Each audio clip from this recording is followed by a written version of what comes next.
हम मीनू झा प्रणाम करै छी सब मिथिलावासीके। आइ हम एकटा कोरोना संकटसँ उबारैके लेल ब्रह्म बाबाके गीत बजा रहल छी और गीतके रचनाकार एम झा जी छथिन। कोशिश करै छी जे अहाँ सबके नीक लागै। धन्यवाद। जय मिथिला, जय मैथिली।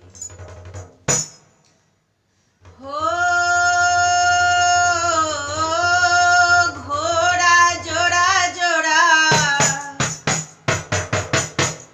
खीर खुएब